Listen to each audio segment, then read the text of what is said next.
And so the gay community said, he's comparing gay sex to incest and polygamy. How dare he do this? And they have gone out on a, and I would argue, jihad against Rick Santorum since then.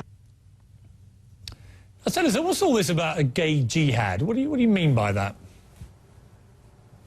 Well, a lot has been written about this. I don't need to, give a lot of airtime to folks who have been rather vile in the way that they have attacked me and attacked the positions that I've held, distorted the positions I've held on the issue of marriage in America, and they have in fact distorted the thing that I just talked about, which is that I was talking about a United States Supreme Court case on the issue of marriage and what that court decision would be with respect to how it would play out with respect to marriage.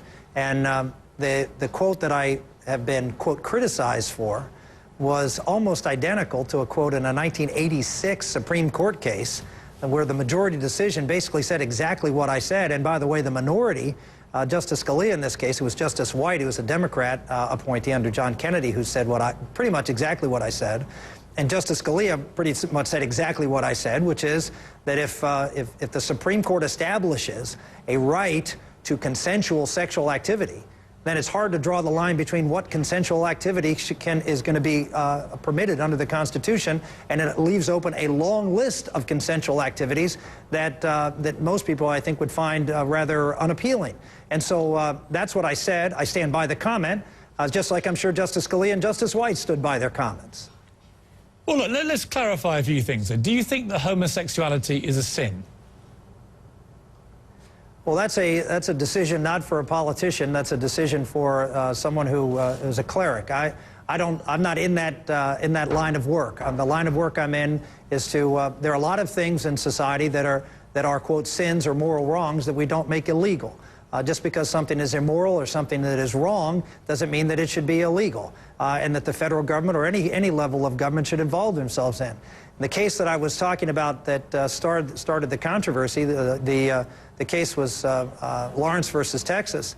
I said if I was a state legislator in the state of Texas dealing with the Texas sodomy law, I would have voted against it, because I don't think that that's something that the state should involve itself in.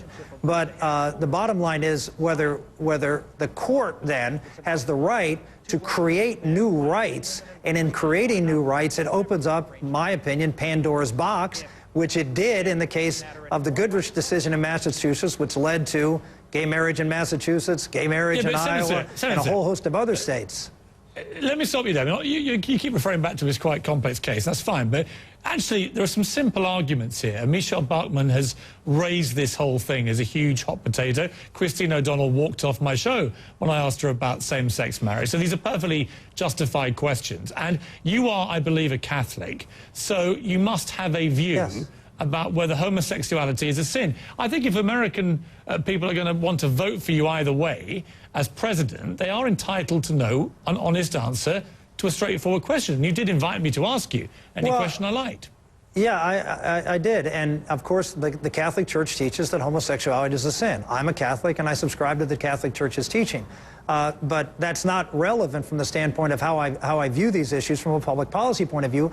And that's why I answered the question the way I did. From a public policy point of view, there are a lot of things that I find immorally, morally wrong, or as you would use the term sinful, that don't necessarily rise to the level of that government should be involved in regulating that activity. And so I answered it correctly. I answered it, in fact, succinctly and directly, that while I think things were morally wrong, that doesn't rise to the level of government involvement in that activity. How many sons do you have? We have 4 boys and 3 girls. How would you feel if one of your sons turned around to you one day and said, "Dad, I'm gay"?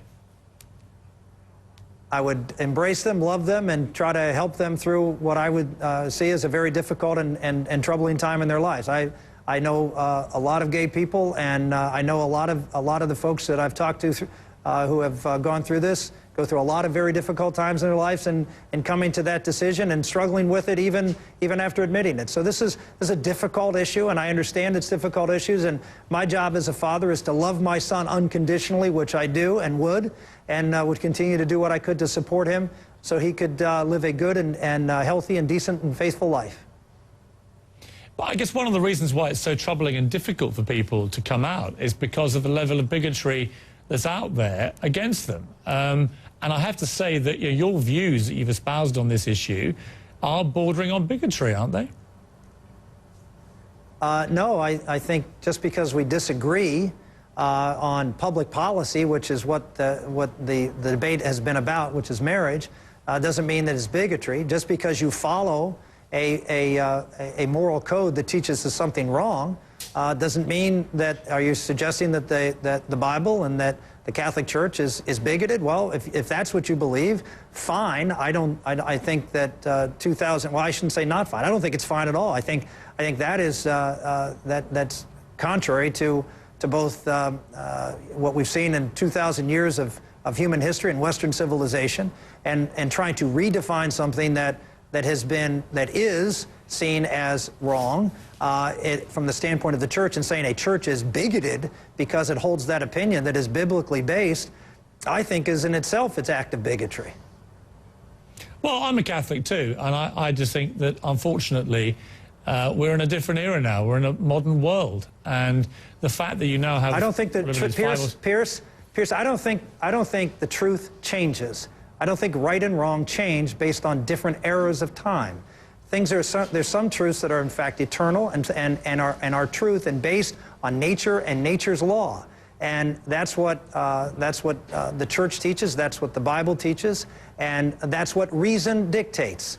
And if you look at it from all of those perspectives, I think it's a legitimate point of view.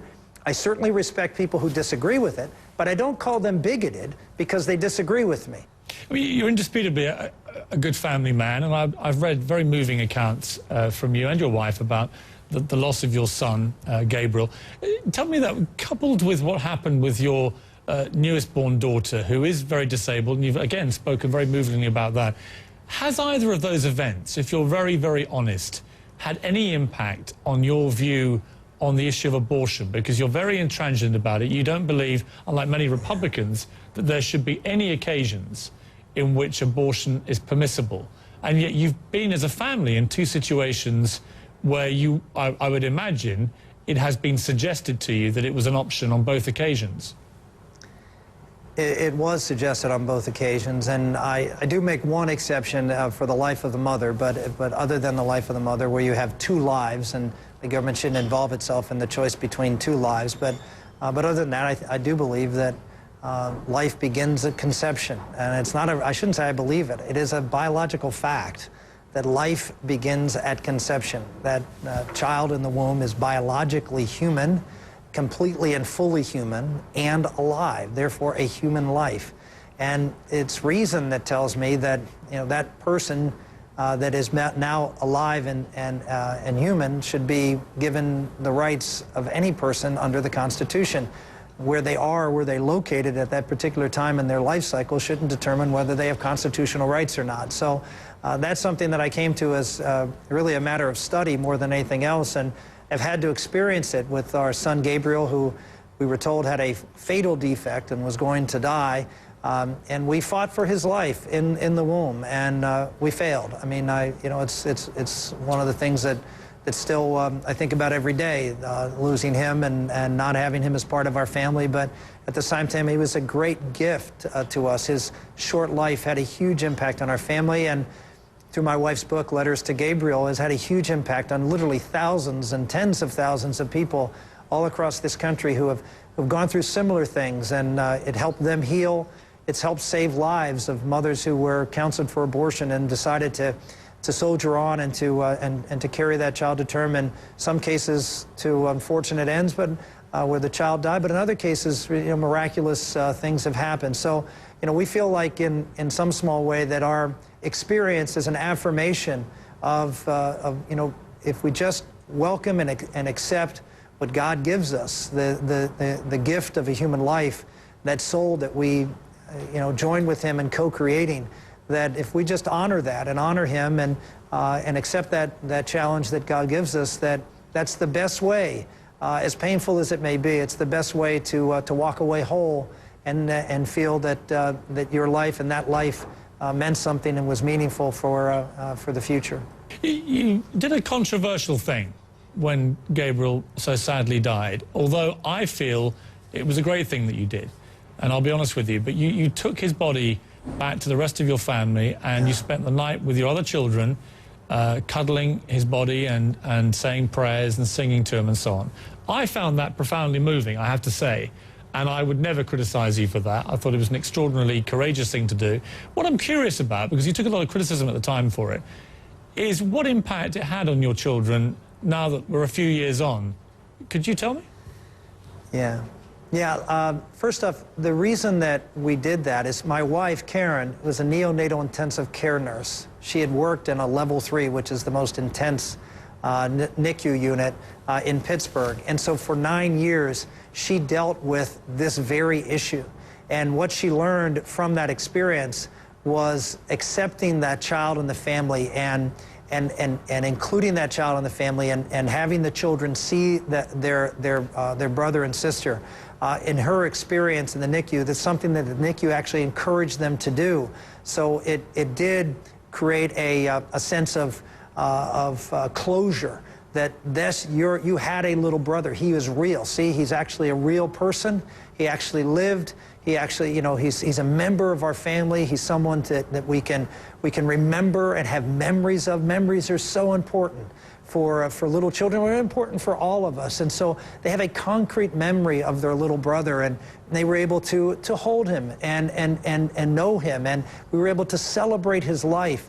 And we didn't see him as something to be ashamed of or something to be disposed of, but something to be loved and accepted for who he was and the life that he lived. And, you know, I don't know why people who, you know, we have open caskets and funerals, and that seems to be okay, but if you do the same for a little child, I think it just shows that some people don't see that child, even as young as they are, as completely human or completely part of the family. Well, we do.